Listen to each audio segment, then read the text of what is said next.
महादेव ठाकुर जी से इतना प्रेम करते हैं, हमारे महाकाल भगवान श्री कृष्ण से इतना प्रेम करते हैं कि उनके प्रेम के भाव को स्वीकार करने के लिए अनेक रूप महादेव धारण करते हैं।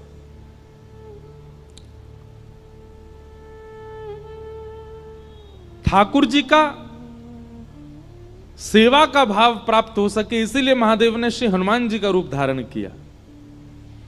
तो राम अवतार में हनुमान जी ने खूब सेवा की, लेकिन हनुमान जी के मन में आया कि एक बार ठाकुर जी के हम सखा भी बने।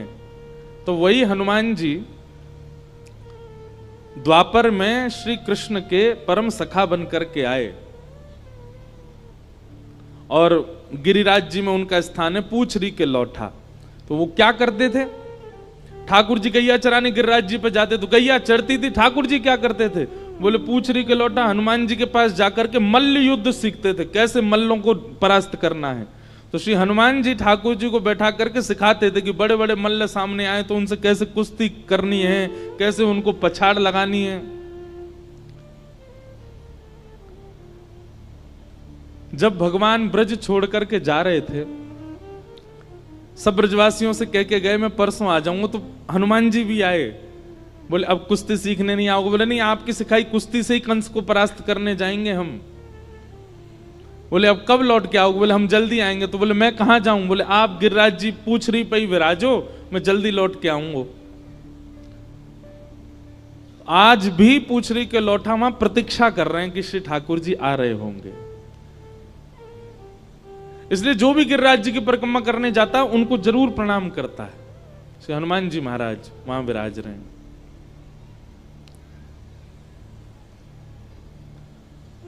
पूछरी के लौठा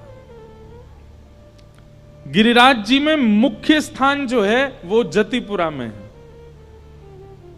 आपने कभी गैया का एक चित्र देखा है कि गैया बनी हो चित्र में और बछड़ा उसका दूध पी रहा हो तो गैया अपना मुख सीधा नहीं रखती, ऐसे घुमा के पीछे कर लेती है, उस वत्स को चाटती है, उस वत्स की ओर प्रिय भाव रखती है। तो उस समय आप चित्र में देखेंगे गैया का मुख बिल्कुल मध्य में आ जाता है। तो इसलिए जतिपुरा जो है वो मध्य स्थान है, मानो गिरिराज जी पीछे मुड़ करके श्री कृष्ण रूपी वत्स को स्नेह दुलार कर रहे हैं, इसलिए मुख्य स्थान गिरिराज जी में जतिपुरा है, उनको मुख्य स्थान माना जाता है। तो ऐसे गिरिराज जी की परिक्रमा करने जाया करो, श्री राधा कुंड कृष्ण कुंड में स्नान किया करो, स्नान नहीं कर सकते तो आचमन किया करो, और आचमन नहीं कर सकते तो कम से कम थोड़ी देर बैठ करके वहां पर आपको जो स्तुति आती है, आपको जो भजन आते हैं, आपको जो कीर्तन आते हैं, आपको जो नाम आता है, किशोरी जी को सुनाओ। वो साक्षात किशोरी जी का सचल जल स्वरूप है राधा कुंड।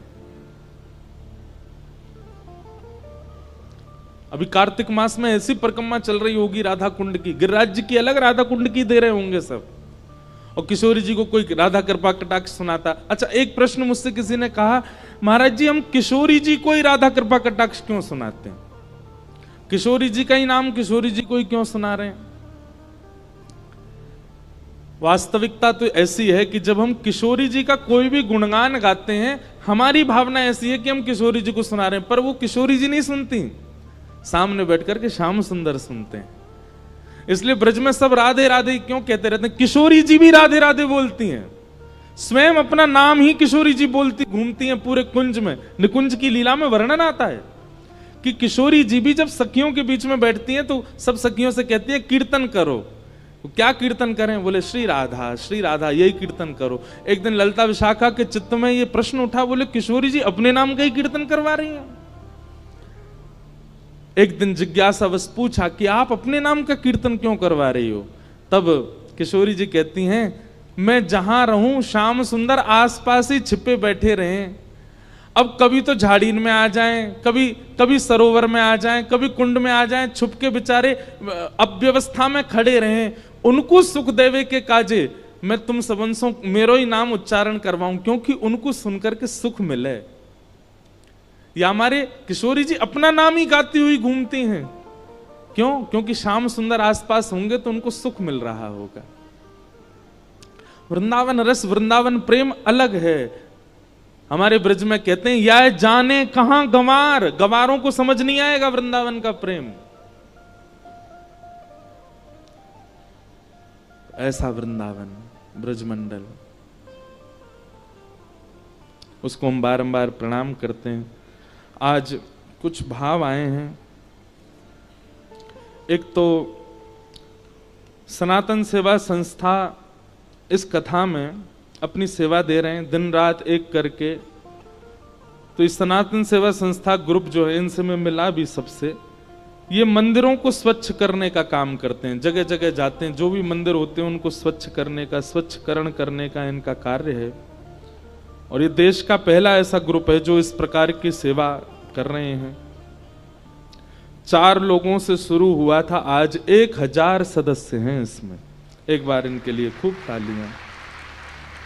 ये लोग मंदिर स्वच्छ करते हैं और ब्लड डोनेशन का कार्य भी आप लोग कभी कभी शिविर लगाते हैं, पौधारोपण भी करते हैं। और ये सारे युवा बालक हैं, सनातनी इन्फ्लुएंसर ग्रुप। व्यास मंच से इनको बहुत बहुत शुभकामनाएं। आप लोग ऐसे ही लगे रहिए। फिर किसी का प्रश्न आया है आज कि आपने कल कथा में चर्चा करी कि ना जाने कौन से गुण पर दयानिधि रीझ जाते हैं, लेकिन जिसमें कोई गुण ही नहीं हो तो क्या करे। आपने शायद दूसरे या तीसरे दिन की कथा हमारी नहीं सुनी। भगवान के 4 प्रकार के भक्तों के विषय में हमने बताया था, राजस, तामस, सात्विक और निर्गुण। जिन चारों का वर्णन करते हुए भगवान स्वयं कहते हैं कि मुझे सात्विक ठीक लगते हैं, राजस इतने प्रिय नहीं, तामसी बिल्कुल प्रिय नहीं। तब मैया ने पूछा आपके सबसे प्रिय कौन है? तब भगवान कहते हैं निर्गुण, जिसमें कोई गुण ही नहीं है,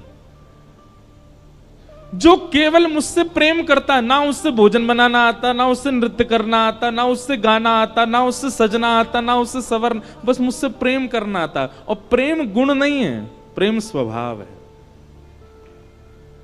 और प्रेम स्वभाव जिसका है उसमें कोई गुण आए ना आए, प्रेम स्वभाव में आ गया ना तो सारे गुण उसके अंदर दिखने लग जाते हैं। प्रेमी व्यक्ति जो होता है ना, उसके चेहरे की आभा प्रभा, उसकी वाणी, उसके शब्दों का चयन, उसके नेत्रों का मटकना, सब कुछ इतना आकर्षक लगता है।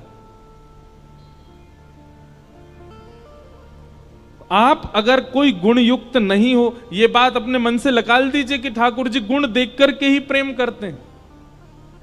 यदि गुण देखा होता तो श्री हनुमान जी महाराज श्रीमद् भागवत में कहते हैं, हम लोग तो बानर हैं, हमारा ना तो रूप अच्छा, ना हमारी वाणी अच्छी, ना हमारी चाल चलन अच्छी, लेकिन फिर भी राम जी हमको अपना मित्र मानते हैं। ठाकुर जी को गुण ही देखना होता तो 33 कोटि देवता, सुंदर देवताओं की सेना लेकर के युद्ध करने जाते रावण से, बानरों की सेना लेके क्यों गए? इस बात का प्रमाण है कि ठाकुर जी गुण नहीं देखते, ठाकुर जी प्रेम देखते हैं। प्रेम गुण नहीं है, प्रेम स्वभाव है। फिर आपने आगे कहा, वैसे तो हम उत्तर दे ही चुके हैं, अब उत्तर यही है, अब इससे आगे हम क्या पढ़ें। अभाव अच्छा है आपका। आप कह रहे हैं आगे कि जैसे रामायण जी में फुलवारी प्रसंग में आप संतों से सुनाएं। अच्छा, एक बात और हम क्लियर करना चाहते हैं। आज भी जब हम मंच पे आ रहे थे तो मंच संचालक बोले, परम पूजनीय संत श्री इंद्र, भैया हम संत नहीं हैं, हम भागवत के वक्ता हैं और सदगृहस्थ परंपरा में हैं। वैसे तो संत का मतलब यह नहीं होता कि जो विरक्त हो उसी को संत कहा जाता है। श्रीमद् भागवत में संत की परिभाषा भगवान कपिल बताते हुए कहते हैं, जिसके अंदर 5 लक्षण हो उसको संत कहा जाता है। सबसे पहला लक्षण वहां बताया गया सहनशीलता, दूसरा लक्षण बताया गया करुणा, तीसरा लक्षण बताया गया सबका हित चाहने वाला, चौथा लक्षण बताया गया अजात शत्रु, किसी से शत्रुता ना मानने वाला, और अंतिम लक्षण बताया कम बोलने वाला। ये 5 लक्षण जिसमें हो वो पैंट भी पहनता है तो संत है। लेकिन फिर भी किसे संत कहना चाहिए ये थोड़ी सी आपको भाव देखना चाहिए, कौन संत है। होने को तो कोई भी संत स्वभाव से होता है, पर फिर भी उसके व्यक्तिगत रूप से उसको हम संत नहीं कह सकते, सब संत नहीं है। तो फिर आप कह रहे हैं कि आप सबसे सुनाएं कि ठाकुर जी पुष्प चुनते हैं, कलियों को छोड़कर आगे बढ़ जाते हैं। लेकिन वैष्णवाचार्य श्री लखनलाल जी ने कलियों का मुकुट बनाकर ठाकुर जी का श्रृंगार किया।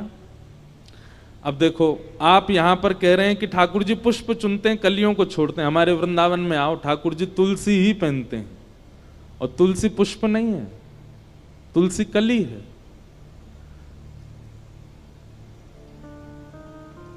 रतन सिंहासन आप विराजे, मुकुट धरे तुलसी को, आली माने लागे वृंदावन को। मीराबाई कह रही है, रतन सिंहासन आप विराजे, रतन सिंहासन आप विराजो, मुकुट धरें तुलसी को, आली माने लागे वृंदावननी को, लागे वृंदावननी को, आली माने। दूसरी बात, पुष्प केवल उतनी देर ठाकुर जी अपने पास रखते हैं जितनी देर वो खिला हुआ है। जैसे ही मुरझा जाता है तो सेवक को आज्ञा कर देते हैं अब इसको दूर करो। पर तुलसी जी का नियम है कि वो मुरझाने के बाद भी, एक बार अर्पित करने के बाद भी धो करके दोबारा चढ़ाई जा सकती है। और यही महादेव के साथ भी है। महादेव को भी पुष्प चढ़ाते हैं लोग, पर महादेव को अति प्रिय क्या है? विल्व पत्र। और विल्व पत्र का भी नियम है, आप धो के दोबारा चढ़ा सकते हो, पुष्प को धो के दोबारा नहीं चढ़ा सकते आप। तो पुष्प कौन है? गुणयुक्त भक्त। और कलियां कौन है? निर्गुण भक्त। निर्गुण भक्त जितनी बार चाहो ठाकुर जी उसको स्वीकार कर लेंगे, पर गुण वाले को तो ठाकुर जी कभी कभी गुण लेने के लिए लेते हैं, फिर उसके बाद उसको फिर किनारे कर देते हैं। तो इसलिए गुण होना अति अनिवार्य नहीं है। तो आपने कहा लखनलाल जी कलियों का मुकुट बनाकर ठाकुर जी का श्रृंगार कर दिया, जय जय। आप कृपा करके कोई युक्ति बता दीजिए जिससे संत प्रसन्न हो जाएं, भक्त प्रसन्न हो जाएं। कोई त्रुटि हो तो क्षमा करना, आपका भाव। हमने सारे उत्तर प्रश्न बोलते बोलते ही दे दिए हैं, इनका पालन करो, निर्गुण हो जाओ, जरूरी नहीं है। और सबसे बड़ी बात बताएं बंधुओं, आपके पास यदि कोई गुण है तो अधिकतर यहां जितने भी लोग बैठे हैं लगभग अपनी आयु के बहुत श्रेष्ठ समय को आप सब देख चुके हो।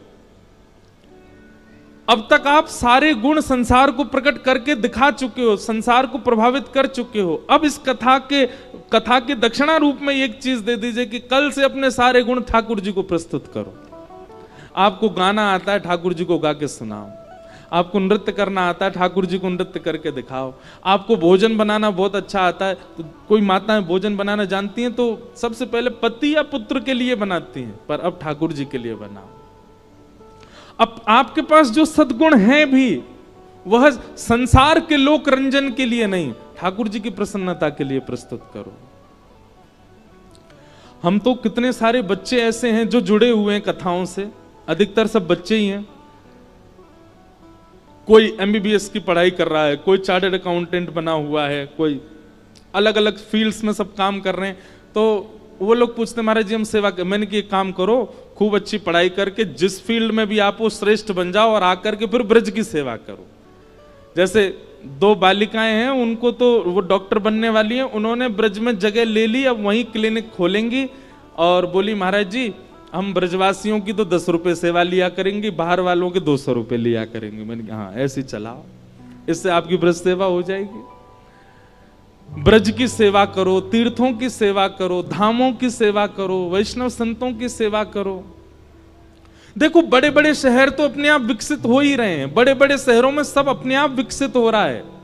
अब आवश्यकता है हमारे तीर्थों को, हमारे धामों को, उनको विकास नहीं चाहिए, पर वहां सब कलियां होनी चाहिए। सुंदर सुंदर डॉक्टर्स भी हों, अच्छे अच्छे अकाउंटेंट्स भी हों, अच्छे इंजीनियर्स भी हों, और वो अपनी विद्या का प्रकार धाम के उत्थान में लगाएं। प्राचीन अयोध्या कैसा था उसको अपनी आधुनिकता से प्रकट करें। इस प्रकार की भावना कभी कोई मन में। अब हमारे वृंदावन जाओ, हम ब्रजवासी हैं, वृंदावनवासी हैं, हमने यमुना जी का आचमन ना जाने कितने वर्षों से नहीं किया होगा, हम पी नहीं सकते। यमुना जी का जल हाथ में लो, इतने कीड़े उसमें, कैसे पान करें?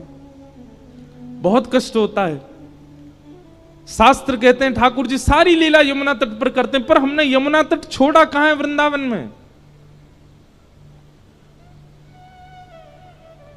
नर्मदा जी जैसे कलकल करती बहती हैं, बहुत सुख मिलता है। गंगा जी को जब देखते हैं तो बहुत सुख मिलता, पर यमुना जी को देख के इतनी पीड़ा होती है।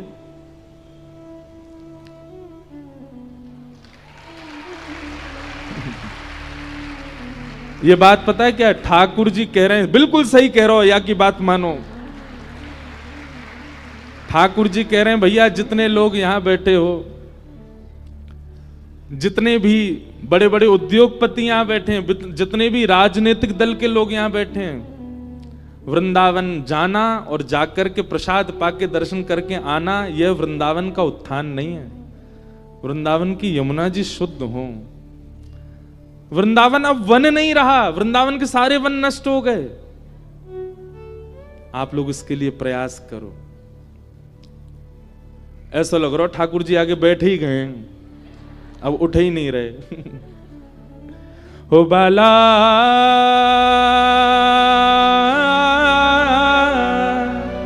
मैं बैरागन हूंगी हूंगी, मैं बैरागन हूंगी, मैं बैरागन। ठाकुर जी आए हैं, अंधेरा हो रहा है, कोई किसी को देख पा नहीं रहा है। उठाओ बुझा भाव से सब लोग नृत्य करते हुए गाओ। हे जिन भेषा मारो सावरी जय,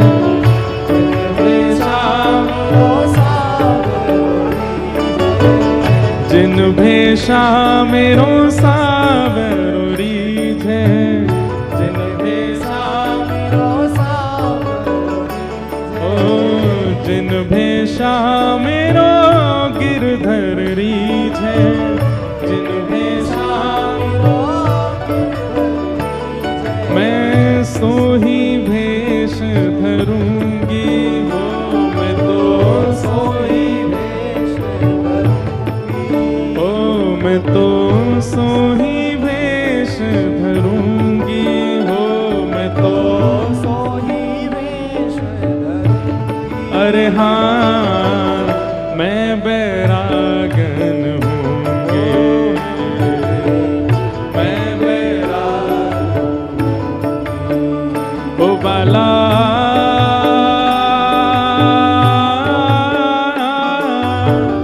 मैं बैरागन हूँगी हूँगी, मैं बैरागन हूँगी, मैं बैरागन। श्री राधा रमण लाल की।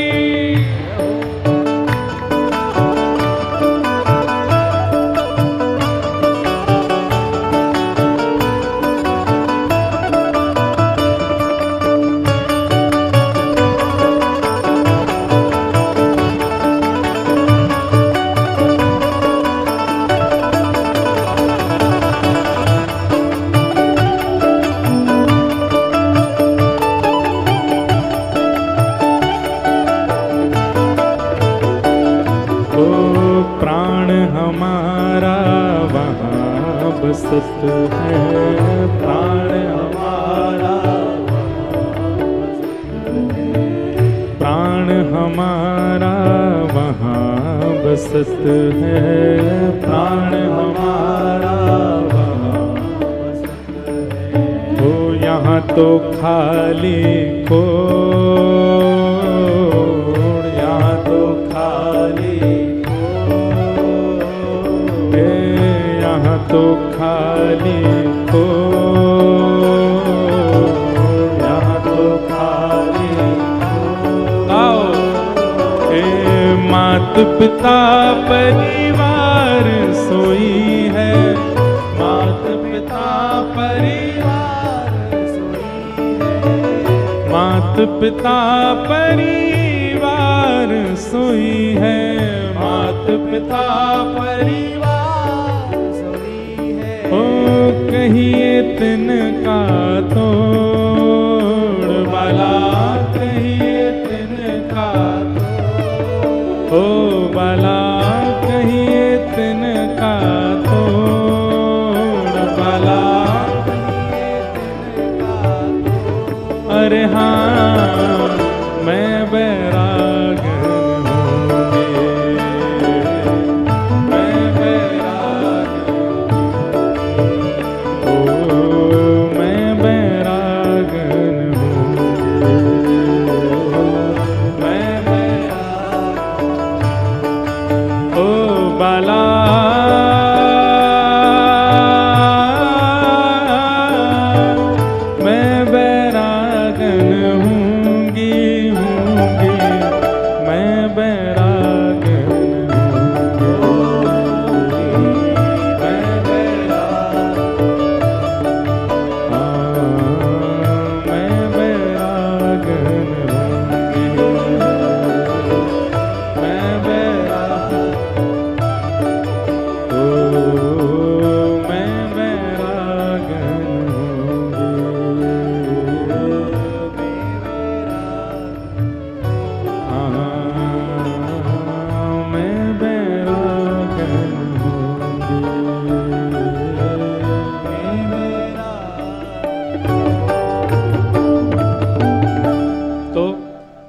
ठाकुर जी आकर के मोहर लगा रहे थे बात पर कि हाँ जी हमारी यमुना जी को शुद्ध करवाओ। हमारी पटरानी श्री यमुना जी हैं, ब्रज की रसरानी श्री यमुना जी हैं। यमुना जी की कृपा से वैष्णवों ने ठाकुर जी को प्राप्त किया। आज यमुना जी वहां यमुना जी का जल तत्व है ही नहीं।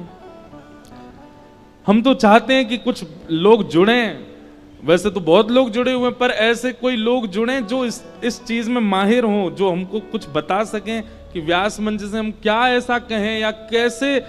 आज इतने युवा जुड़े हुए हैं, इन सब युवाओं को ले जाना चाहते हैं वृंदावन जाके, कुछ करें ऐसा कि श्री यमुना जी के शुद्धिकरण का भाव हो। लेकिन बहुत मुश्किल है, क्योंकि राजधानी बगल में है और राजधानी से ही यमुना जी आती हैं। सारा राजधानी का चरणामृत पीते हैं हम वृंदावनवासी, बहुत कष्ट होता है। फिर भी जो शुद्धि लोग हैं, जो किसी भी रूप में अपनी राय देना चाहते हैं, कल व्यास मंच पर हमारे आने से पहले अपने पत्र भेज दीजिएगा, तो हम पढ़ेंगे और अपना नंबर और वो सब भी देना। फिर हम कुछ ना कुछ प्रकल्प करना चाहते हैं कि श्री यमुना जी के लिए कुछ हो, क्योंकि ब्रज में बाकी सबका उत्थान हो रहा है लेकिन यमुना जी का नहीं हो रहा। मौका दिया है ठाकुर जी ने, वाणी दी है और समय भी ऐसा है कि युवा जुड़ते जा रहे हैं, तो फिर क्यों ना इस सही समय का उपयोग सेवा करके किया जाए। कथा सुनना हमारी एक प्रायोरिटी है, यहां से हम भक्ति भाव सीख रहे हैं, पर सेवा के लिए हम केवल ठाकुर जी के विग्रह को सजाएं धजाएं, लीला, वो सब एक भाव है, पर धाम की सेवा हो कैसे भी।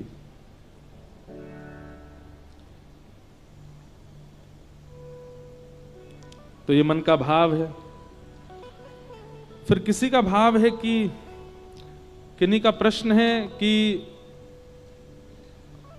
अगर कृष्ण से मेरा संबंध एक सखा के रूप में है तो मैं उनको पूजा कैसे कर सकता हूं? कौन मित्र अपने मित्र की पूजा करता है? कृपया इसका जवाब आप व्यासपीठ से ही दे दें। एक हमारी बात सुनो, पूजा का मतलब क्या होता है? आप पूजा का मतलब क्या समझते हैं? पूजा का मतलब किसी को केवल धूप अगरबत्ती दिखाना, उसकी सुख संपत्ति घर आवे कष्ट मिटे, इसी को पूजा कहते हैं? आप घंटी तो हिलाते हैं, पूजा तो करते हैं, अर्चना तो करते हैं, पर अपने आराध्य के प्रति प्रीति नहीं है तो आपकी पूजा तामसी है। पूजा का मतलब किसी को पूजना नहीं होता, पूजा का मतलब समर्पण होता है किसी के प्रति। और ये आपका सखा के प्रति भी हो सकता है, मित्र के प्रति भी हो सकता है, पत्नी के प्रति भी हो सकता है, पति के प्रति भी हो सकता है, माता पिता के प्रति भी हो सकता है, गुरु के प्रति भी हो सकता है। कल एक ने मुझसे प्रश्न भी किया, कल रात को एक बालिका ने, कि महाराज जी लोग आपको पूछते हैं, आप उनको मना क्यों नहीं करते? अब हम मन में ये सोचें कि भाई कौन सी पूजा कराई? पूजा तो खैर नहीं कराते कभी भी, लेकिन हाँ लोग माला तो पहनाते हैं, लोग वंदन तो करते हैं, पांव हम छूने नहीं देते। कल तो हमारे पांव में ऐसा कट मारा किसी ने, ऐसे नाखून गाड़े, बताओ, आपको हंसी आ रही है, हमारे खून निकल आए हो, आप हंस रहे हो। तो कोई पसंद थोड़ी है, कोई चाहते थोड़ी है कि सब पूजा करें, पर किसी के प्रति समर्पण आ जाना, और समर्पण जब आता है ना तो फिर व्यक्ति चाहता है कि मैं इनको कुछ दे दूं। अब वो कुछ और तो दे नहीं पाता तो पुष्प ही ले आता है, कोई चित्र बना लाते हैं बच्चे हमारे, कैसे हाउ बिलाऊ चेहरा बना के लाते हैं।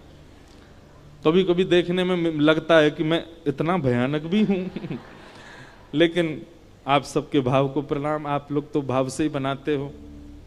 हमारी माता जी बहुत परेशान है क्योंकि पूरा घर चित्रों से ही भर गया है, इतने चित्र बन गए हैं।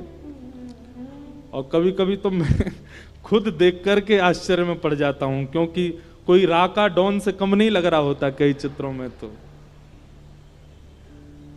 और कई बार तो दाढ़ी, बीच में 1 महीना की कथा थी तो नियम में था, मैं कुछ करता नहीं था, तो वो इतना भयानक बने हैं उसके तो मैं क्या बताऊं। तो पूजा का मतलब समर्पण होता है। समर्पण में हम कुछ निवेदित नहीं कर सकते तो हम पुष्प निवेदित करते हैं, हम प्रसाद निवेदित करते हैं, हम आरती कर देते हैं। आप सखा को भी समर्पण के भाव से उसकी पूजा ही कर रहे हो। पूजा की बाह्य विधि है अर्चना करना, पूजा की बाह्य विधि है भोग लगाना, पूजा की बाहर की विधि है दिन रात अगरबत्ती दिखाना, पूजा की आंतरिक विधि है समर्पित होना, समर्पण करना। और समर्पण तो किया जा सकता है सखा को भी। इसलिए आपका जो ये प्रश्न है कि आप कृष्ण को सखा मानते हैं तो उनको पूजें कैसे। एक बात सुनो, ठाकुर जी से चाहे आपके जितने संबंध हों, कभी कभी मां भी अपने बालक की नजर उतारती है, कभी कभी क्या सारी माताएं उतारती हैं। वो नजर उतारना एक प्रकार की आरती होती है, बस हम दिया जला नहीं रहे हैं उस समय, नहीं तो आप जो 7-8 बार उबार रहे हो उसके ऊपर, वो एक प्रकार की आरती। आरती भी तो यही है, हम ठाकुर जी की नजर ले रहे हैं, आपको किसी की नजर गुजर ना लगी हो। और नजर किसकी उतारी जाती? जिसके प्रति प्रेम हो, जिसके प्रति समर्पण हो। तो समर्पण पूजा है, आरती पूजा नहीं है। और रही बात सखा की, आपसे कोई भी संबंध हो ठाकुर जी का, आप समर्पण भाव से, हम अपने लाल जी को अपना सखा मानते और भी कई भाव रखते, पर जब वो आते हैं कभी कथा में या आरती करते हैं, आरती करने के बाद फिर राई नॉन लेंगे हाथ में, किसी से दक्षिणा लेंगे हाथ में, और फिर ठाकुर जी के ऐसे आरती उतारते हैं। और आरती उतारने के बाद फिर उसकी थोड़ी राई अपने सिर पर डाल लेते हैं, जो पैसा होते हैं वो किसी को दे देते हैं, और जिसको भी दिया उसके खूब फले फिर। और फिर ठाकुर जी की बलैया लेते हैं, आपको कोई की नजर ना लगी हो, आप सब, यही तो समर्पण है। जब विशिष्ट उत्सव होता है, जैसे अभी गोवर्धन उत्सव होगा, तो उस दिन पता कैसे आरती करते हैं ठाकुर जी की? थाल में आटे का चंद्रमा बनाएंगे, आटे का सूरज बनाएंगे, और ठाकुर जी की आरती करके फिर चंद्रमा से बलैया लेंगे। अब चंद्रमा तो ला नहीं सकते, तो फिर एक भाव का चंद्रमा, फिर सूर्य भाव का रखेंगे, उससे बलैया उतारेंगे। फिर कई बार तारे बनाते हैं, तो तारों से ठाकुर जी की बलैया लेते हैं, आपको तारों से आपकी बलैया ले रहे हैं, आज सूर्य चंद्रमा से आपकी नजर उतार रहे हैं, नाथ आपको कोई की नजर नहीं लगी। ये समर्पण है, ये पूजा नहीं है। तो जो सखा मानते हैं वो इस प्रकार से ठाकुर जी को पूजो। तो ये सब भाव हैं। आज के कुछ प्रश्न थे, सबको हम वंदन करते हैं और कथा क्रम में प्रवेश करते हैं। कल कथा 1 बजे प्रारंभ होगी और ठीक 4 बजे विश्राम होगी, इसलिए आप सब लोग कल का विशेष ध्यान रखना, समय से आ जाइएगा और हम यहीं से आपको प्रणाम करके प्रस्थान कर जाएंगे। बोलो बाल कृष्ण लाल की। अच्छा, एक भाव और, आज एक बहन मिलने आई थी सुबह, उन्होंने मुझसे एक बहुत अच्छी जिज्ञासा की कि महाराज जी आप मंच से थोड़ा सा इस बात पर प्रकाश डालें कि श्री ठाकुर जी के चित्रों को लोग अखबारों में निकालते हैं या पन्नों में, पेजों में निकालते हैं, वस्त्रों पर भी निकालते हैं, तो कम से कम उसका भाव बिगड़ता है। आप अखबार में भी नवरात्रि में रोज 9 दुर्गाओं का आता है प्रथम पृष्ठ पर ही, कभी कभी झाल मूढ़ी खाने जाओ तो वो ही पृष्ठ में मूढ़ी डाल के आपको दे दी जाती है। अब इसके दो उत्तर हैं। पहला उत्तर, हरि व्यापक सर्वत्र समाना। हरि यदि सब जगह व्यापक है, आप इस बात को स्वीकार करोगे तो फिर कुछ नहीं कर पाओगे। सब जगह है, इस कालीन में भी है, माइक में भी है, पंडाल में भी है, पृथ्वी में भी है, सब जगह है। पर वो व्यापक सब जगह है, लेकिन संसार की क्रिया क्रियान्वित करने के लिए हमको चलना ही पड़ेगा, हमको कालीन पे बैठना ही पड़ेगा, उसके लिए हम और कुछ नहीं कर सकते। हाँ, ये हरि की गोद ही है, हम इसी में ही खेल रहे हैं। लेकिन प्रकट रूप से अगर आप कहीं ठाकुर जी का चित्र देते हैं अखबारों में, शादी के कार्डों में, वस्त्रों पर, तो ये बंद होना चाहिए, नहीं होना चाहिए। ठाकुर जी का चित्र नहीं होना चाहिए, क्योंकि जब ठाकुर जी का चित्र गलत स्थानों पर पड़ा रहता है तो फिर उसके प्रति बड़ी मन में भावना उत्पन्न होती है। अब क्या करें। अब बेचारे एक परिवार है, उन्होंने तो घर में कार्डों को भी मंदिर में सजा रखा, क्यों सब में भगवान है, इतने सारे भगवान जी आ गए एक संग घर में। अखबारों को भी सजाते जा रहे हैं, क्योंकि हर अखबार में, अब देखो उसी अखबार में अगले पृष्ठ पर कोई बहुत गंदी खबर भी छपी हुई है और उसी पर ही यहाँ ठाकुर जी का चित्र भी लगा है, वो दोनों एक संगी जुड़े जुड़े एक सगर, तो कहीं ना कहीं भाव बनता है। तो इसका भी थोड़ा व्यास मंच से हम कहते हैं कि नहीं हो, भगवान का नाम अंकित कर दिया जाए, ठाकुर जी के बारे में कुछ बता दिया जाए, पर चित्र ना दिया जाए। ऐसे स्थानों पर, ऐसे ऐसे व्यवस्थित जगहों पर जहां पर चित्रों को फेंक दिया जाता है। पता है कि एक दिन का ही है अखबार पढ़ने का क्रम, 10 मिनट बाद वो अखबार रद्दी है। ऐसे अखबारों में या ऐसे कार्डों में, शादी कार्डों में ठाकुर जी का चित्र नहीं हुआ। एक ये भाव था। अब चलिए कथा क्रम में प्रवेश करते हैं। बोलो गिरिराज धरण की, नख पे धार लियो गिरिराज, नाम गिरधारी पायो है, गिरधारी पायो है, नाम बनवारी पायो है, नख पे धार लियो गिरिराज, नाम गिरधारी पायो। अभी भोपाल आने से पहले शरद उत्सव था गिरिराज जी में, 4 दिन की कथा थी। तो शरद पूर्णिमा वाले दिन एक भाव मन में आया, वैसे मैं कहता ही हूं इस भाव को, कि व्यक्ति जब भार की वस्तु उठाता है, बहुत सावधानी से सब लोग इधर देखो, जब आप कोई भारी वस्तु उठाते हैं तो आपने घुटने भी मुड़ जाते हैं, आपकी कमर भी झुक जाती है, आपका मुंह भी जो है आपस में बंद हो जाता है और आप टेढ़े मेढ़े से हो जाते हो। पर हमारे ठाकुर जी गिरिराज जी बिल्कुल सीधा उठाया इन्होंने, ये बिल्कुल टेढ़े नहीं हुए गिरिराज जी उठाने में। ठाकुर जी गिरिराज जी कैसे उठाते हैं? कभी श्रीनाथ जी का दर्शन करो, दोनों पाम सीधे, कमर भी सीधी, छाती भी सीधी, मुख भी सीधो, केवल हाथ ऊपर करके ठाकुर जी ने गिरिराज जी उठाए, बिल्कुल टेढ़े नहीं हुए। और 40-50 ग्राम की, 100 ग्राम की बंसी उठावे में पामू टेढ़े कर लिए, कमरों टेढ़ी कर ली, मुख भी टेढ़ो कर लियो और बिल्कुल बांके है गए। क्यों? कल वाली बात पुनः दोहराऊं, प्रभाव और स्वभाव। श्री गिरिराज धारण करने में ठाकुर जी का प्रभाव दिख रहा है, ऐश्वर्य दिख रहा है, और ऐश्वर्य पर ज्यादा ठाकुर जी का प्रकाश नहीं होता, इसलिए ठाकुर जी सहज भाव से खड़े हो गए। लेकिन वंशी धारण ठाकुर जी स्वभाव युक्त होकर के करते हैं। वंशी धारण ठाकुर जी सबको अपनी ओर बुलाने के लिए करते हैं, सबको आकर्षित करने के लिए करते हैं, सबके चित्त में प्रेम प्रवाह के लिए करते हैं।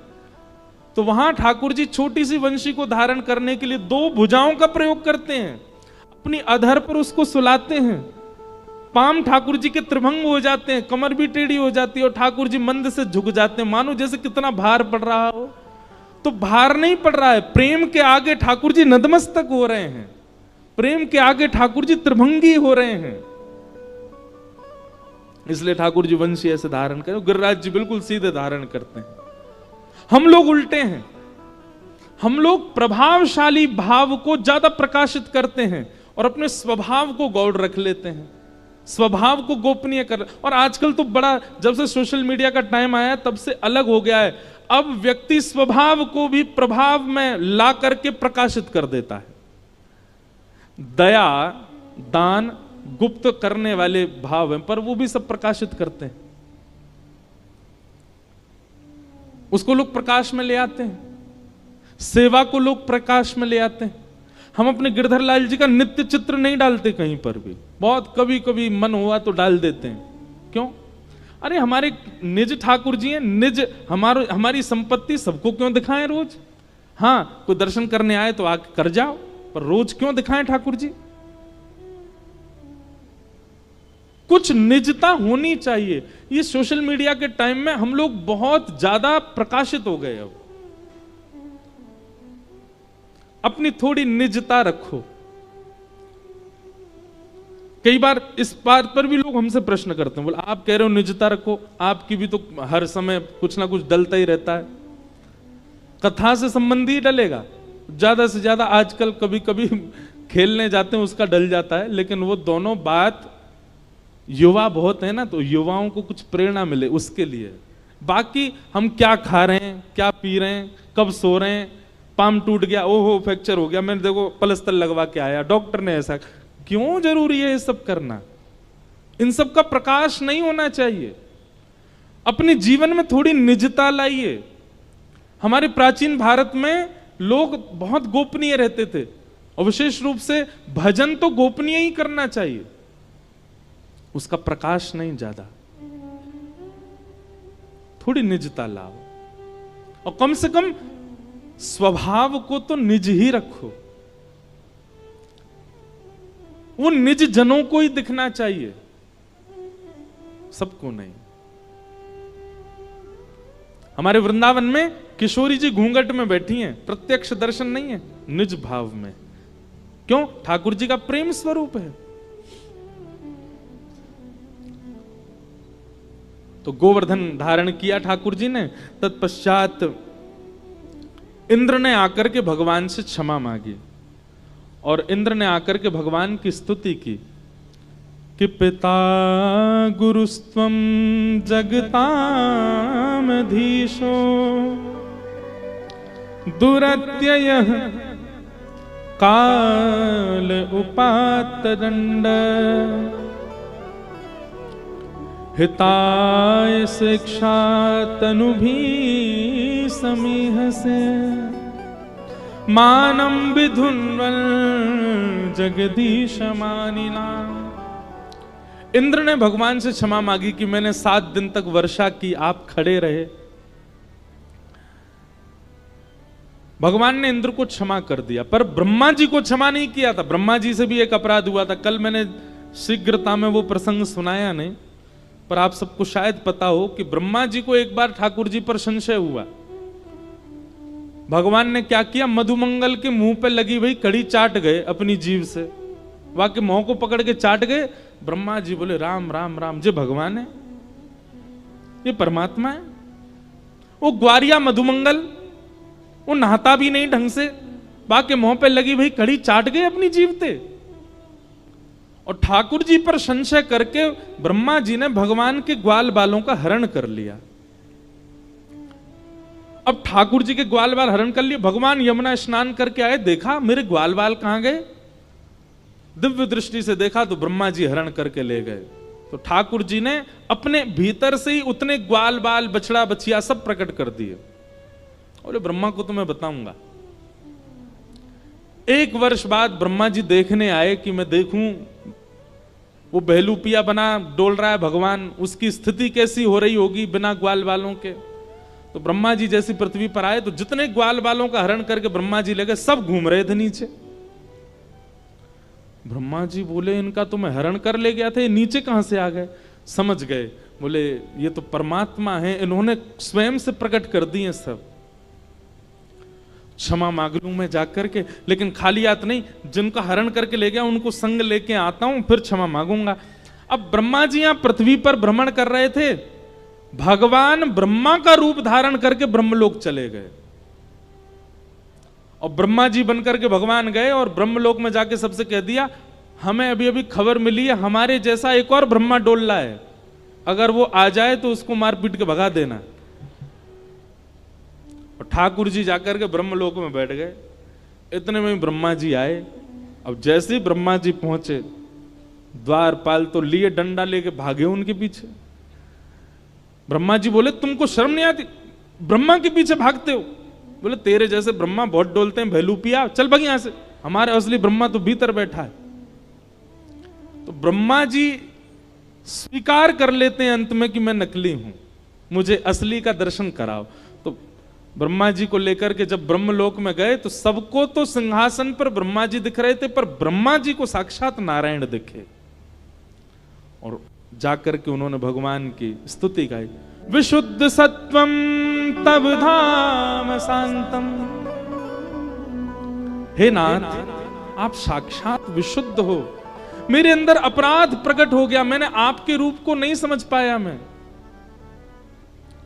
आपके भाव को नहीं समझ पाया, मुझे क्षमा कर दो। ब्रह्मा जी ने खूब लंबी स्तुति गाई, पर ठाकुर जी ने उनको क्षमा नहीं किया। आज इंद्र को क्षमा कर दिया। हमारे ब्रज के रसिक जन कहते हैं क्यों, जबकि ब्रह्मा इंद्र से बड़े हैं, ठाकुर जी ने उनको क्षमा नहीं किया? बोले दोनों की क्रिया में अंतर है। इंद्र की जो क्रिया है उसमें सब ब्रजवासी ठाकुर जी के समीप आ गए, और ब्रह्मा की जो क्रिया है उससे ब्रजवासी दूर हुए। ब्रजवासी यानी कि भक्त, जिस क्रिया से सब ठाकुर जी के सामीप्य में आ जाएं, वो क्रिया ठाकुर जी को प्रिय लगी, इसलिए इंद्र को क्षमा कर दिया। लेकिन ब्रह्मा ने तो ठाकुर जी के वैष्णव जनों को दूर किया, इसलिए ठाकुर जी ने उनको क्षमा नहीं किया। इंद्र को आज ठाकुर जी ने क्षमा किया, और इसी समय भगवान का नाम पड़ा क्या? इंद्रेश। इंद्रस्य ईश्वरः इति इंद्रेशः। जो इंद्र के स्वामी हैं, इंद्र को भी अपना दास बनाते हैं, उनका नाम पड़ा फिर इंद्रेश। और यहीं से हमारे पिताजी ने हमारा नामकरण किया इंद्रेश। और एक बात देखो, यह भी एक संयोग है कि हम रामानुज संप्रदाय के, हमारे इष्ट सामने बैठ के कथा सुनते हैं, शंख चक्र गदा पद्मधारी नारायण, पर हमारी सेवा के ठाकुर जी गिरधर लाल। और वो गिरधर कौन है? वही तो इंद्रेश है। इंद्र के ईश कब बने? जब गिरिराज जी धारण किए। तो ये एक कोई, और एक पंक्ति में गाता हूं ना कथा में, कई जन्मों से बुला रहे हो, कोई तो नाता जरूर होगा, नजरों से नजरें मिला न पाऊं, मेरी नजर का कसूर होगा, तुम ही तो मेरे माता पिता हो, तुम ही तो मेरे बंधु सखा हो, कितने रिश्ते तुम संग मेरे, कोई तो रिश्ता जरूर होगा। एक बात प्रमाणित मान लीजिए, आपको कथा अगर 7 दिन में, हम कह रहे हैं 7 दिन में 3 घंटा की कथा में 1 मिनट भी आपका मन कथा में लग गया हो, और वो 1 मिनट की कथा में आपके रोंगटे खड़े हो गए हो, वो 1 मिनट में आपके नेत्र सजल हो गए हो, मन को अत्यंत आह्लाद हो गया हो, तो यह बात स्वीकार कर लीजिए कि आपका पूर्व संबंध ठाकुर जी से कुछ तो है, जो आपको वो बात प्रिय लग गई, वो भाव प्रिय लग गया, वो क्षण प्रिय लग गया। कैसे? हमने ठाकुर जी को देखा तो है नहीं, हम ठाकुर जी से मिले तो है नहीं, ठाकुर जी से कभी हमारा संवाद तो हुआ नहीं, फिर यह कथा इतनी प्रिय क्यों लगती है? वृंदावन जाकर के वह धाम क्यों प्रिय लगता है? वृंदावन के वैष्णव संत जनों को देखकर के उनके सामने सब समर्पित करने की इच्छा क्यों प्रकट हो जाती है? वृंदावन के प्रसाद को लेते समय कंठ इतना आनंद में क्यों आ जाता है? कथा सुनते सुनते नेत्र सजल क्यों हो जाते हैं? संबंध तो है ठाकुर जी से। कोई अपराध हमसे छोटा सा बन गया होगा, जिसके कारण ठाकुर जी ने पुनः मानव बना करके भेज दिया, और आज मानव बनकर के हम अपनी क्रियाओं को क्रियान्वित कर रहे हैं। पर जब कथा सुनी, जब सत्संग सुना, जब किसी संत रसिक की वाणी सुनी, तो वाणी सुनकर के मन आह्लादित हो गया। मानो हम तो भूल गए कि हमारा पूर्व संबंध क्या था ठाकुर जी से, पर हमारी चेतना को याद है, हमारी आत्मा को स्मृति है कि नहीं, ठाकुर जी से कुछ तो संबंध है, कोई तो भाव है। तो निश्चित ही हम कोई ठाकुर जी के पूर्व के सेवक रहे होंगे, हम ठाकुर जी तक तो कहां हमारी गति पहुंची होगी। दासानुदासो भवतास्म भूय, ठाकुर जी के सखाओं के जो दास रहे होंगे, उनके दासों के दास जो रहेंगे, उनके दासों के दासों के किसी के दास तो रहे होंगे। कोई अपराध के कारण ठाकुर जी से विलग हो गए, पुनः जन्म हुआ, परंतु इस जन्म को सार्थक कर दिया। और हम मानते हैं कि हमारा जन्म सार्थक हो रहा है। क्यों? हम जो सेवा कर रहे हैं ये ठाकुर जी ने दी है। बस हम एक ही आशीर्वाद मानते हैं ठाकुर जी से, या के अलावा हमसे कोई काम बन ही नहीं पाए, बाकी सब काम में हम फिसड्डी रह जाएं, बस कथा हमसे हो पाए, और कोई काम के नहीं रहे। बस नाथ जीवन भर, जब तक श्वास है, जब तक वाणी है, जब तक जीवन है, जब तक प्राण है, तब तक ये कथा करते रहें। बस अपने जन्म को सफल कर दें इस कथा के माध्यम से। तो संबंध सबका है ठाकुर जी से प्राचीन। जिनका नहीं है वो कथा बाहर से पंडाल देख के भी निकल जाते हैं, जिनका नहीं है वो बगल में रहते हुए भी नहीं आ पाएंगे यहाँ पर, और जिनका है वो मंडीदीप से भी आ जाएंगे, जिनका है वो इंदौर से भी आ जाएंगे, जिनका है वो वृंदावन से भी आ जाएंगे, जिनका है वो विदिशा से भी आ जाएंगे, जिनका है वो सागर से भी आ जाएंगे।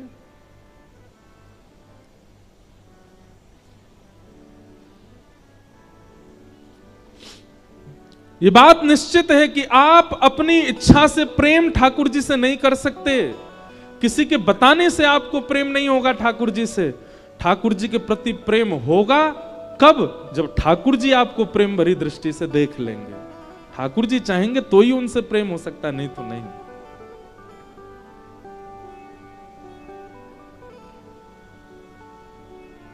एक बहुत सुंदर भाव है, भैया बजा रहे हैं तो मन हो रहा है कि मैं गा दूं। मुझको राधा रमन कर दो ऐसा मगन, मुझको राधा रमन कर दो ऐसा, मुझको राधा रमन कर दो ऐसा मगन, मुझको राधा रमन कर दो ऐसा। ओ रटूं मैं तेरा नाम यूं आठों याम,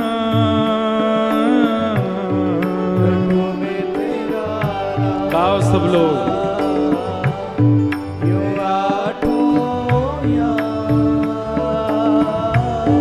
रटूं मैं तेरा नाम यूं आठों याम, रटूं मैं तेरा नाम यूं आठों याम। करताल बजा के गाओ। मुझको राधा रमन कर दो ऐसा, मुझको राधा कर दो ऐसा। रटूं मैं तेरा नाम यूं आठों याम,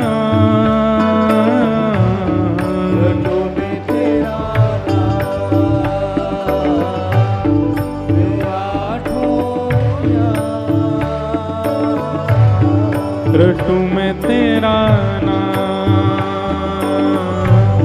यूं आठों याम, रटूं मैं तेरा नाम यूं आठों याम, मुझको राधा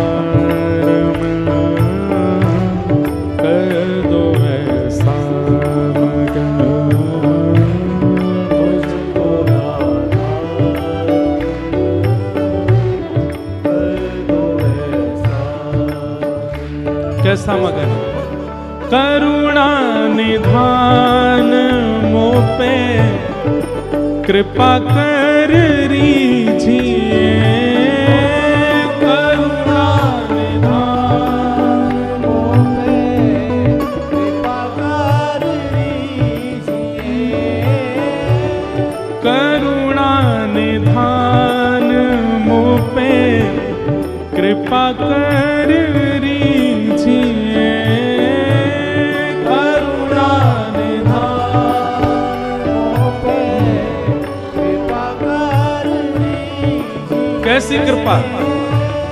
ब्रज में बसा के मोहे सेवा सुख दीजिए, ब्रज में बसा के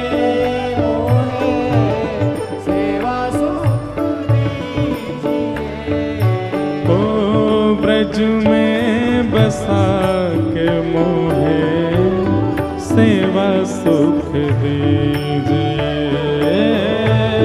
ब्रज में बसा के मोहे सेवा सुख दीजिए। और प्रेम से भर दो मन गाऊं तेरे भजन, प्रेम से भर दो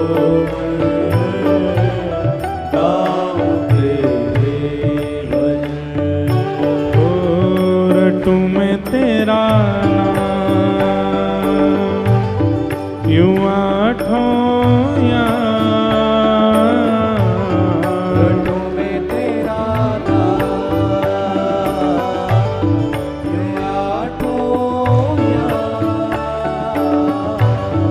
रटूं मैं तेरा नाम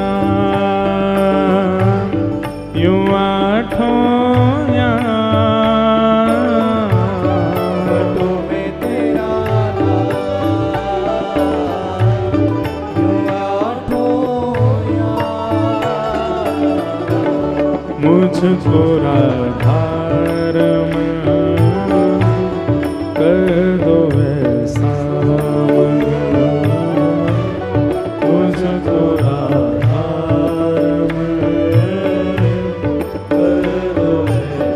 श्री राधा रमण लाल की।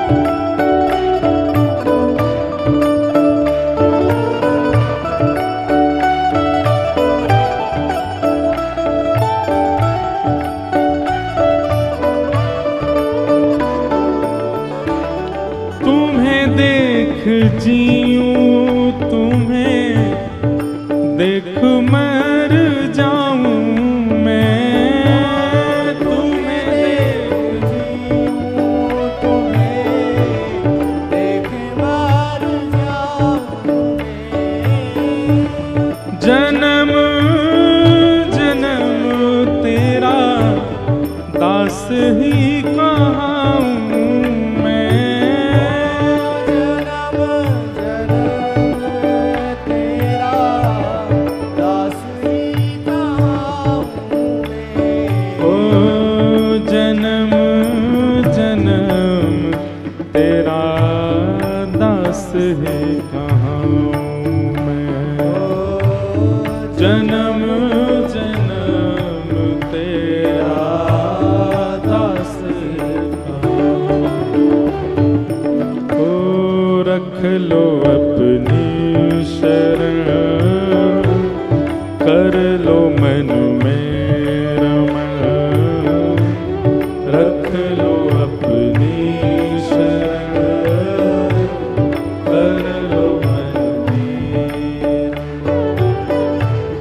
रटू मैं तेरा नाम यूं आठों याम, रटू मैं तेरा नाम यूं आठों याम, रटू मैं तेरा नाम यूं आठों याम।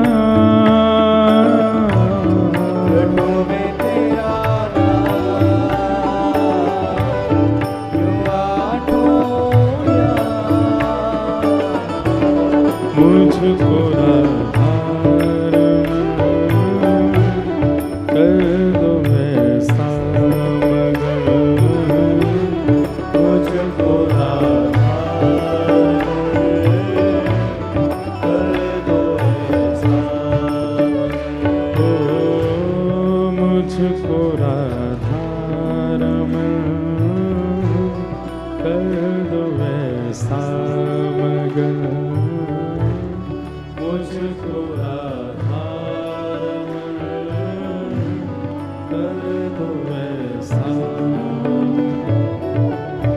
श्री राधा रमण लाल की जय। हम संसार में, व्यवहार में किसी से मिलते हैं और उससे अगर हमारा सहज प्रेम या प्रीति या मन जुड़ जाए तो हम लोग सहज कह उठते हैं, भाई तेरे से कोई पुराना संबंध तो है हमारा। कोई व्यक्ति विशेष, चाहे वो सखा के रूप में आवे, चाहे वो गृहिणी के रूप में आवे, चाहे वो कोई नहीं तो कथा में बैठे हैं तो बगल में बैठा वाला व्यक्ति श्रोता है, कथा में ही मिले हैं, लेकिन उसके प्रति भी वो सहज एक संबंध जैसा अनुभव होता है, तो हम सहज कह उठते हैं कि हमारा कहीं पूर्व का संबंध तो नहीं। तो ठाकुर जी के प्रति भी जब आपका यह स्नेह प्रेम बढ़ता है ना, तो वहां भी इस बात को लागू कीजिए। आप कोई तो थे ठाकुर जी के समय पर।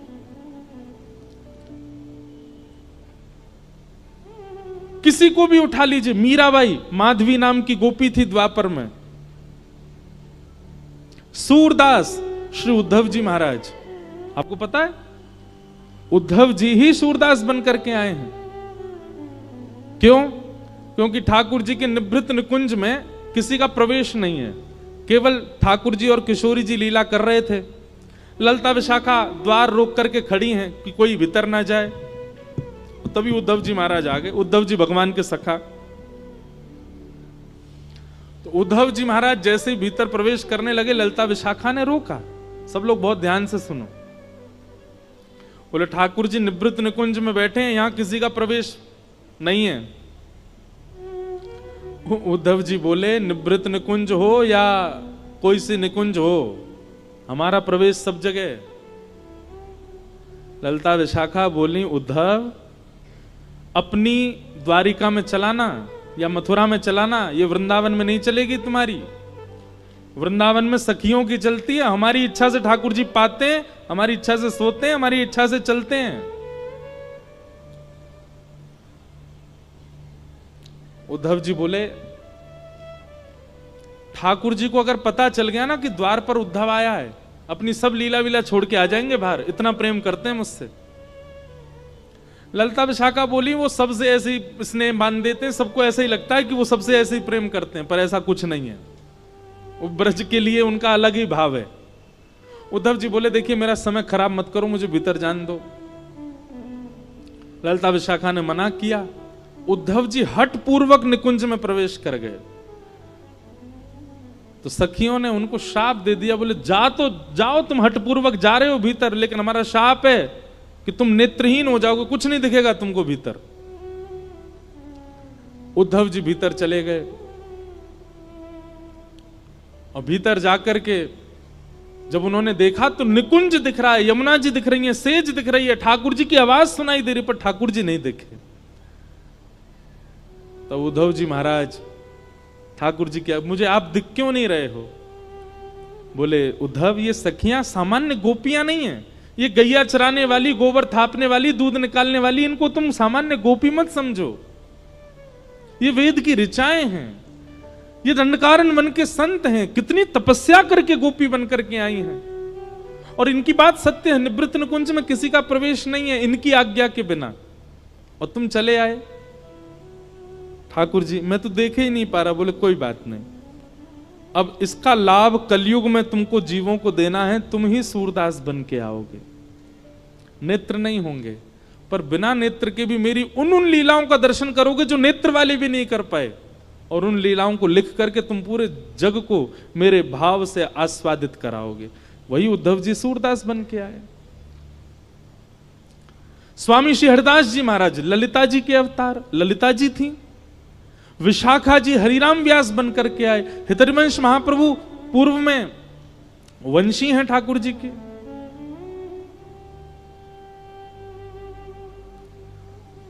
कोई भी ऐसा नहीं है ठाकुर जी के आसपास या ठाकुर जी से प्रीति करने वाला जिसका पूर्व संबंध ना हो, और यह आज भी लागू है ये बात, चाहे मैं हूं चाहे आप हो। हां हम इतने समीप के नहीं रहे होंगे, पर हां कभी तो ठाकुर जी को देखा होगा या कुछ ना कुछ संबंध तो हमारा रहा होगा, तभी इस जन्म में हमको ठाकुर जी प्रिय लग रहे हैं। कैसे कैसे ऐसे लोगों को मैं जानता हूं जो कभी वृंदावन नहीं गए, जिन्होंने कभी कथा नहीं सुनी, पर एक बार केवल कोई संकीर्तन सुन लिया या कोई कीर्तन सुन लिया या कोई भजन सुन लिया, नेत्र सजल हो गए, अब मन शांत हो गया, ना बोलने की इच्छा होती है ना किसी से मिलने की, अब बस मन में यही भाव उत्पन्न होता है कि हम चलें वृंदावन, जाएं वृंदावन। वृंदावन आधुनिक स्थान नहीं है, वृंदावन पर्यटन स्थान नहीं है, वहां पर्यटकों के लिए कुछ भी नहीं है, पर फिर भी भीड़ देखो आप, पर्यटक स्थलों पर इतनी नहीं होती होगी जितनी वृंदावन में होती है। सब भाव से जाते हैं। इसका मतलब क्या है? ठाकुर जी से कोई तो संबंध है। भगवान ने इंद्र को क्षमा किया, आगे भगवान की लीला बढ़ी और एकादशी व्रत की महिमा बताई गई। कितने लोग एकादशी करते हैं? सच्चे वाले बताओ। सच्चे वाले हैं सब, बहुत अच्छी बात। 3 निष्ठाएं पालन किया कीजिए। कृष्ण भक्त सबसे पहले तुलसी निष्ठा, तुलसी धारण करो। दूसरी नाम निष्ठा, नाम जप में प्रवीण हो जाओ। और तीसरा एकादशी निष्ठा। ये 3 निष्ठा प्रधान। तुलसी धारण करने वाले ध्यान रखना, फिर कुछ भी ऐसा पाना नहीं जो तुलसी धारण करने के बाद अपवित्र हो। आप फिर कुछ भी ऐसा खा पी नहीं सकते, इसलिए तुलसी निष्ठा में थोड़ा ध्यान रखिएगा। दूसरी बात, एकादशी निष्ठा और नाम निष्ठा। एक बात बहुत ध्यान से सुनिएगा,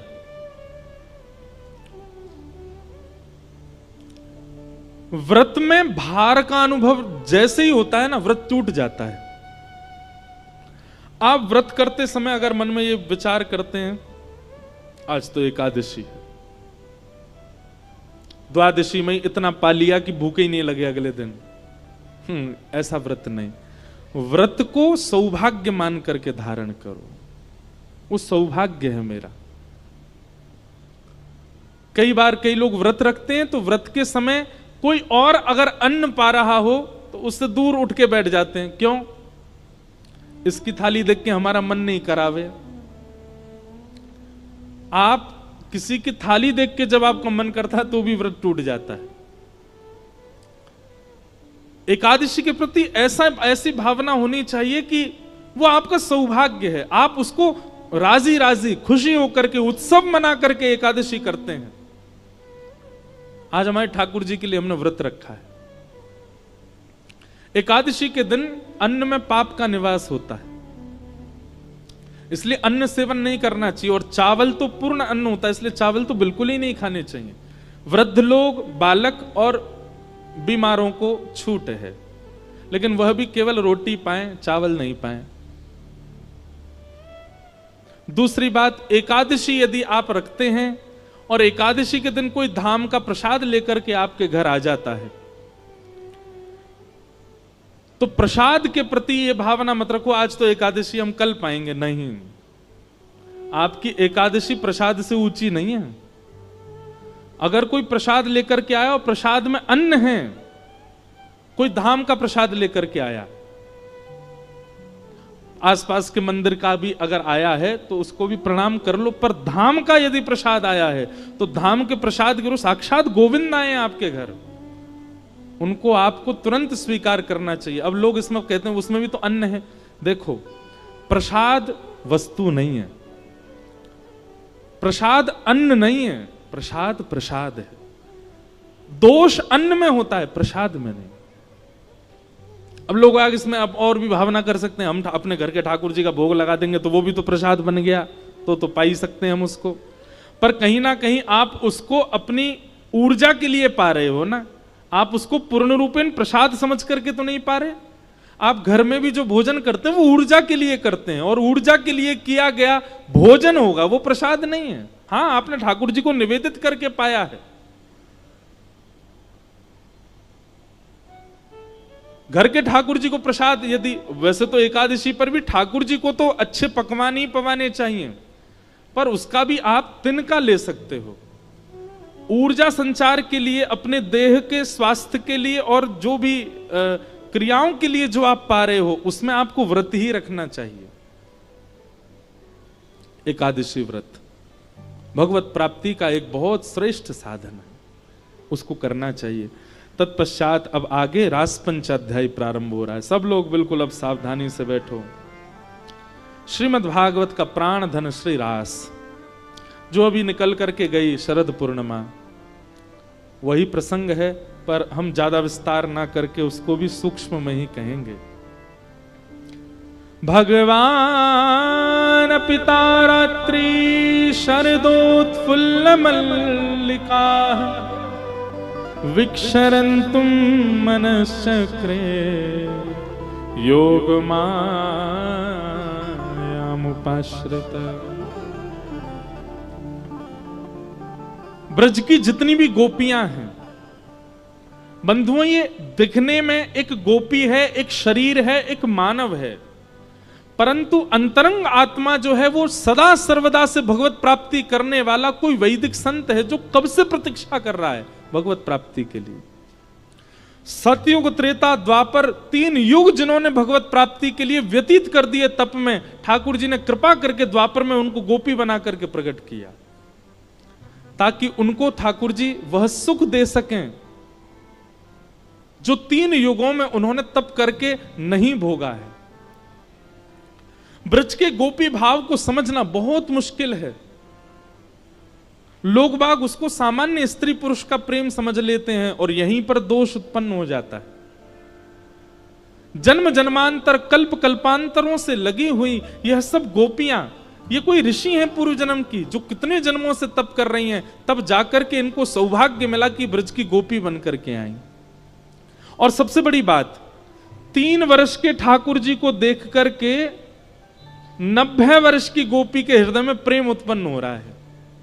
इसको आप सामान्य स्त्री पुरुष प्रेम जन्य नहीं मान सकते। ये काम प्रेम नहीं है, ये काम वर्धक प्रेम नहीं है, ये काम नाशक प्रेम है। बहुत ध्यान से सुनिएगा। भक्तिमती मीराबाई, मीराबाई इतनी सुंदर थी कि उनका रूप देख करके एक बार यदि कोई देख ले तो पुनः देखने की इच्छा होगी, इतनी सुंदर थी। तो जब मीराबाई की भोजराज के साथ में विवाह हुआ और जब मेवाड़ गई, तो मेवाड़ में मीराबाई जिस राजमहल में रहती थी, उस राजमहल में जिस तरफ मीराबाई का कक्ष था, वहां खिड़की के नीचे हजारों संतों की भीड़ लगी रहती थी और सब एक टक देखते रहते थे खिड़की की ओर। मीराबाई तो राजघराने की कन्या हैं, वो दर्शन देने की भावना से नहीं जाती थी, दर्शन करने की भावना से जाती, पर मर्यादा है इसलिए बाहर नहीं जाती थी, तो खिड़की खोल करके ऊपर से प्रणाम करती थी। और सब संत मीराबाई को देख करके नेत्रों से अश्रु बहाने लगते थे।